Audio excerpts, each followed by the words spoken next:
Mario Dumont. Une feuille de route impressionnante. Un curriculum vitae aussi long que le pont de la Confédération. Hier, on avait la présidente de l'Alliance des professeurs de Montréal qui refusait de prendre le blâme là, dans tout ce qui a tourné autour de l'école Bedford en disant non, mais c'est la direction. Nous autres, le syndicat, on a fait ce qu'on avait à faire, mais c'est pas notre responsabilité. Et Alexandre Moranville-Ouellette, journaliste à Cube Radio, est avec moi en studio. Salut Alexandre. Hey, salut Mario. Parce que tu t'es intéressé à ça et tu as eu des conversations avec d'autres gens qui sont des membres de ce syndicat, un peu comme les profs minoritaires à Bedford, et qui ont, eux, sonné l'alarme à leur syndicat. Oui, puis c'est dans une autre école de Montréal, on est dans Annecy, c'est l'école Sophie Barra, qui est déjà revenue dans l'actualité là, à plusieurs reprises là, pour toutes sortes de cas comme ça, là, où on parlait de violence entre profs, violence élèves. Il y avait des cas qui avaient été soulevés dans le passé, mais il n'y a pas d'enquête ouverte, du moins officiellement là, pour l'instant, de ce côté-là. Sauf que c'est venu chercher, Mario, de voir à la fois l'entrevue que tu as faite hier avec Mme Beauvais-Saint-Pierre, la lettre ouverte qu'elle a publiée dans la presse aussi de samedi, là, qui, je rappelle, là, à propos de l'école Bedford, du rôle du syndicat et de l'autonomie professionnelle. Elle disait des choses comme le champ d'action syndical est limité. C'est dommage qu'il y ait des chroniqueurs qui laissent entrevoir que le syndicat aurait pu avoir les pleins pouvoirs pour agir dans cette situation-là. Le problème, Mario, c'est qu'il y a déjà une initiative à l'école Sophie Barra qui a été lancée, puis ça remonte aussi loin que 2018, parce qu'il y a un cas d'une professeure, là, d'une enseignante là-bas, qui reçoit des plaintes là, comme de la pluie. Mario. C'est pas compliqué, là. C'est des parents d'élèves, c'est des élèves qui portent plainte, c'est d'autres enseignants qui portent plainte aussi. Pourquoi? Comportement, intimidation? On parle de harcèlement psychologique, insultes, cris. Semble-t-il, c'est une dame là, qui est volcanique. Là. On va pouvoir péter les plombs pour tout et n'importe quoi. Elle va se mettre à crier contre après les élèves. Aussi. Contre ses collègues aussi. Et surtout contre les élèves. Mais surtout contre les élèves. Là. On parle d'élèves en pleurs qui viendraient se confier là, constamment aux autres membres du personnel, à la direction. Aurait déjà dit à une jeune fille qu'elle devrait aller à l'hôpital psychiatrique, traiter de conne, de cave. Aurait même déjà poussé une élève dans le torse. Puis face à l'inaction de la direction après ça, là, quand les parents sont allés confronter en disant « Mais qu'est-ce que c'est ça? Elle pousse notre enfant. » Il y aurait une plainte de voie de fait même faite au SPVM. Puis tout ce que je te raconte, Mario, c'est connu parce que c'est un article qui date de 2019 dans les pages du Journal de Montréal, notre collègue Dominique Scali qui avait écrit à l'époque sur cette professeure-là.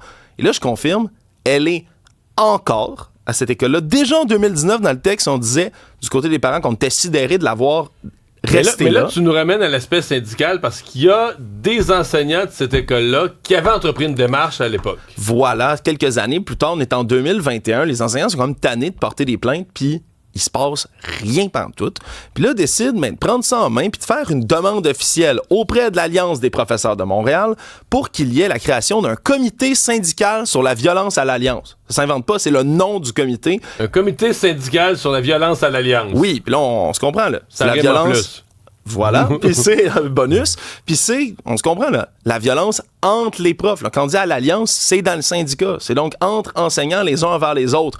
Et on a refusé à l'époque, Mario. On a refusé et j'ai une copie du courriel qu'on m'a fait parvenir là, du côté d'un enseignant de Sophie Barra qui était frustré, on va se le dire, de lire là, tout ce que Mme Beauvais-Saint-Pierre dit dans les médias en disant « Oh, on a tout fait ce qu'on pouvait faire, puis on a fait du mieux qu'on pouvait. » Mais c'est pas exact. Là. Dans ce courriel-là, on refuse en disant qu'il existe déjà le comité paritaire de santé et sécurité au travail du Centre de services scolaires là, de Montréal et que c'est bien suffisant parce que c'est dans leur mandat comme ça, eux, de s'assurer qu'il n'y a pas de violence entre les profs. Mais tu sais, mais c'est un comité du centre de services scolaires, là. C'est-à-dire, le syndicat n'en a pas, lui, de comité. Le syndicat n'en a pas. Je vois dans la lettre ne pas dédoubler, oui. Mais le syndicat n'en a pas. Il n'y a rien qui se fait.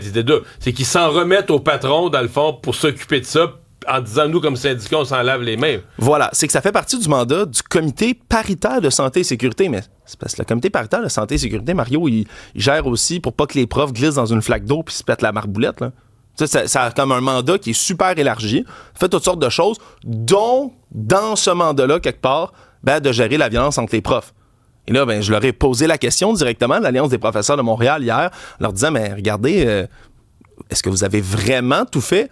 Et on m'a répondu, l'exacte même réponse que dans la lettre de 2021 en disant qu'on ne voulait pas dédoubler, il existe déjà un comité, puis c'est bien en masse. J'aurais reposé la question en disant, vous n'auriez pas fait les choses différemment, là? En rétrospective, mettons. Là. Il y a eu à l'Alliance, à l'école Bedford, de la violence entre enseignants au sein de l'Alliance.